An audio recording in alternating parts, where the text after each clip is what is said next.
Welcome to this video with me, Duncan Williamson. This is the LINEST trend video number 2, in which we're going to explore the same data as we did with LINEST trend 1, but in a deeper and more detailed way. So what we did was, by using the trend function, we saved a lot of effort and time. Of course, one of the other conclusions of video 1 is that we often need the supporting documentation, all of these extra statistics, which the trend function doesn't give. So bear that in mind. What I concluded by saying was, use a trend function, it will do everything, except, who knows, always do the LINEST calculation as well as a backup if ever you need to dive a little deeper. Okay, part 2, same data. Now what I suggested I wanted to do in the previous video was, what I did was I set up a data validation cell with the years, including all years. So watch what happens. This is 2006 has been selected, and here's the data. How many rows of data in 2006? Let's find out. It's 100. Half the data set is from 2006. How many are from 2000? How many are from 1992? Fingers and thumbs. Not many. 2008. Again, not so many, but enough to do calculations. And then finally, all years. There we go. That's the whole data set. If I zoom right out, you can see it's not a massive table. It goes down to row 205, as it did last time. All right, so then this pulls out the data by year. Remember I said by year, and then we could analyze by country, then by industry. I'll leave this for you to do then, but what I did, I've concentrated on the years, and here's my formulae, and for this demonstration, or this part of the demonstration, I'm using, as you can see in the formula bar, the filter function, and I'm using it allied with the CHOOSECOLS function, and the CHOOSECOLS function is one of the newer ones, and it means I can go to the table on the left, the input table on the left, and rather do anything such as chop, change, cut out, move around, and so on, which they call slice and dice, of course. I can tell it, look at that whole table and only bring columns 1, 4, 5, 6, 7, 8. In other words, columns 2 and 3, I don't need them. Well, what are they? Let's just explore that for a second. What are columns 2 and 3 from that input table? 1, 2, 3, company and country. Is that true? Can we see that? Yes, we can. Company and country aren't here because we excluded them by using the CHOOSECOLS function. As for the rest, let's see, moving the cursor to the right, and the whole table I'm highlighting up to there is grayed out, and then it's renewed. Different.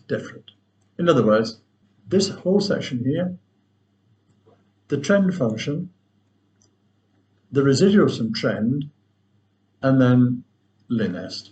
And here's my formula. Again, I don't have time, you don't have time to sit and watch me talk about this over and over and over again. So I'm going to highlight the main parts of this formula, then go and explore it in the file yourself. But it's a filter function, and what I've done is, as I mentioned already, I've decided what I want to explore, which parts of that table, by using CHOOSECOLS from A6 to H205, A, B, C, D, E, F, G, H. That's 8 columns, and I've left 2 of them alone, columns 2 and 3. So we're only exploring the columns you see here. And then the includes are if N2 equals all years, then choose the entire first column of years, A6, A2, O5. Otherwise, if it doesn't say all years there, then choose what it does say in N2. What does that mean? Well, let's take a look at that. Since it says all years, it says here A6, A2, O5. In other words, take account of every year in that column, 1992, 2006, 2008. On the other hand, if we can do it that way, not quite. Lost myself, there we are. On the other hand, when I change this, as you know already, since I've done it already, just choose 1992, the smallest selection. And now it says, it doesn't say all years, so don't take the whole column, take only the column, the year from A6 to 05 equaling 1992, filtering out the include. So from the whole of that first column, where all the years are, I'm only including 1992. And that's it. I've now brought out the data for 1992 alone. And that's the first part of what I didn't do in video 1. So that's good news. And it's relatively straightforward. And then I've got a bit of a query. I've got a bit of a strange formula because of my data validation cell. Trend, filter, CHOOSECOLS, comma, trend, CHOOSECOLS. If, bit complicated. Again, go and explore it in your own time. So I know I want to explore by the trend function. We know that already. That's why we're here. But where's the data coming from? From the trend function, filter, CHOOSECOLS, A6, H205, the whole of that input table, but I only want column 8. In other words, this is the profit data from the input table that only relates to profits for the trend. So we now know that our Y variable is drawn from that table by that calculation there. And the include is if N2 equals all years, as before, bring all the data. Otherwise, just bring the 1992, 1996, 2006, whatever it is, and for the Y variable. Then do the same for the X variables with another filter function, a separate filter function within the trend formula. And difference now from A6, H205, columns 5, 6, and 7. Only choose them. Don't choose 1, 2, 3, 4, and 8. These are sales, assets, market value. And again, if N2 equals all years, take everything from the whole of the column A. Otherwise, just take the whatever year you selected in 1992. So it looks quite horrific. It isn't. Two fairly simple, but they are the trend calculation. When I press enter, because of the fact we're dealing with dynamic arrays now, look at the formula, and then it spills all the way down as much as it needs to. Here it's gone down to row 27 because we're only looking at 1992. And if we look at 2006, remember, it goes all the way down to row 105 because there are 100 companies in this shortened database for 2006. That's it. That's one of the main parts. So we've done the trend. I've also done LINEST, and you've got the same story there, or a similar story. Look at the LINEST function, Let me go over here. If error, multiple regression, that tidies up these cells. If error, LINEST, if N2 equals 1992, we'll have to be quite specific now and say, if N2 is 1992, then we know the cells that we're interested in are in S6 to S27. Then if N2 is 2006, the column we're interested in, the cells we're interested in is S6 to S105. 1992, 2006, the same for 2008, and all years. And again, if error, so Y variable, X variables, true, true. You know how the LINEST function works already, and that's what you have to do since we've got the data validation with different bits of inputs. All right, so that's keeping it dynamic. It looks worse than it is. Check it out in your own time. And then I wanted the graph to reflect the selection only. Let me zoom right out again. So this one reflects 2006, if you can just about see that. And that's got 100 data points on it. How do I do this? In this way. Let me show you the data, and then I'll work backwards from there. So if you right click over here somewhere, select data, edit, and then it's going to be a bit of a trial to read it. But there it is. It says LINEST trend filter.xlsx.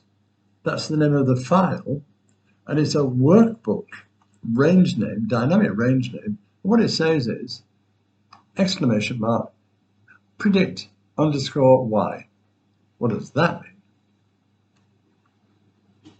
And this one says LINEST trend filter.xlsx residuals. Again, what does that mean? These are dynamic ranges. And what that means is you program a dynamic range for each of the years, 1992, 2006, and so on, and then apply that as a dynamic range that the graph comes here, looks at what's in the table, and then it says, aha, this is 2006, therefore I'm only interested in rows 6 to rows 105 for both X variable and Y. This is how you do it. This is how you set that up. You need to create a dynamic range name. I've mentioned that phrase already, but it's true. And we do it this way. In the formula bar, you've got the name manager. And what you do initially, you can see I've got many of these dynamic ranges. You begin by clicking on New, and you build it there. So you give it a name. As you can see there, it says T statistic. Give it a name. Remember, I had one that said residuals, predict Y. You decide on the name, make it rational. And then you give it some kind of comment, if you're smart, in this way.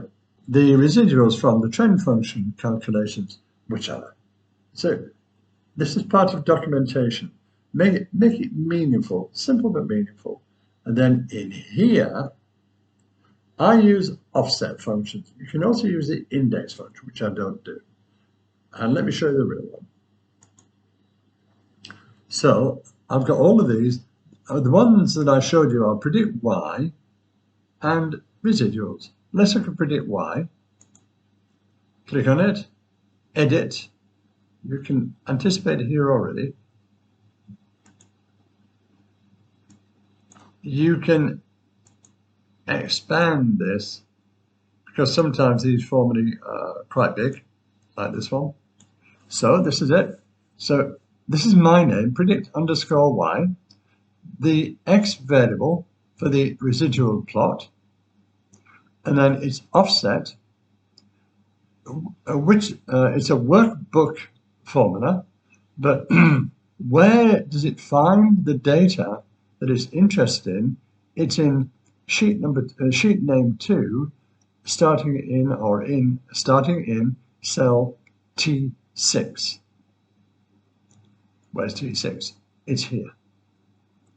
Then it says if 2L9 equals 1992, comma 22, comma if 2L9 equals 2006, comma 100, comma if 2L9 equals 2008, 78, 200. Again, play with this, work it out. The offset function says start here. In this case, the reference cell is L9. Begin in L9, and then you're looking for how many rows to go up or down. From L9, we're going down. And then how many columns to the left or right? We're not going anywhere. We're staying in column L. And then height, we're taking a range from there. So we're beginning in L9. Excuse me. So beginning in L9, and then we're taking a range. And the range is, depending on which year we choose, 22, 100, or 78 rows deep. And then, so it says, all right, I'm in L9. I'm staying here, I'm not going anywhere else. But then I want to choose a total of 22 rows altogether. And then no more columns. It's all from one column. And that will give you the data for predict y, your prediction for variable y that goes here on the x-axis. Then you click OK to save it. And then with the residuals, you've got something very similar. Edit, name, description, and then offset, number of rows, number of columns, height, width, so on. Check it out. And remembering that the number of rows varies according to the year, and the number of columns varies according to the data you're in. In this case, it's always in the same column. But what it does, when you do that, see, all you then do with the graph, remember,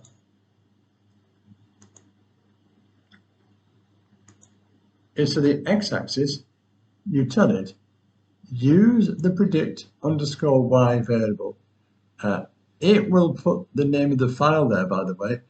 We begin by using the name of the sheet, 2 exclamation mark, then predict underscore y. And whatever the selection N2 is, this will adjust accordingly. I'll prove that in a second. And the same here, you write 2 exclamation mark, and then the name of your dynamic range, residuals, press enter. You've now put a chart title or a series name as you wish, and then when you've done all of that, the rest is automatic. You've got your graph now, and I'll zoom out to do this. When you change the year, the input table changes because of the filter functions, and your graph automatically updates to reflect this, and this, and this. That is how you might explore the initial table from video 1 in video 2 by means of changing the year. I don't demonstrate this here, but try and work out how you would amend this filter function to include the country. If I change the country from anything to anything, it doesn't update. I need another include in here. I need another include to include whatever is in N3. And then the third one in N4, the materials, the industry, I would need another include if you want to allow or filter by year and by country and by industry. All right, that's it. That's this video. It's probably a little bit long. Even by the time I've edited it, it's quite long. But what I've done in video 2 is take this data set, which we saw in video 1, and then explore it on a year-by-year basis. You can then extend that to a company by company. Don't recommend it because it's one company at a time. Country by country, industry by industry, and then as you wish. All right. And the filter function is your friend. The CHOOSECOLS function is your friend. And then TREND, LINEST, and everything else I've explained. Okay, there we are. Well, thank you for watching with me, Duncan Williamson. See you in the next one.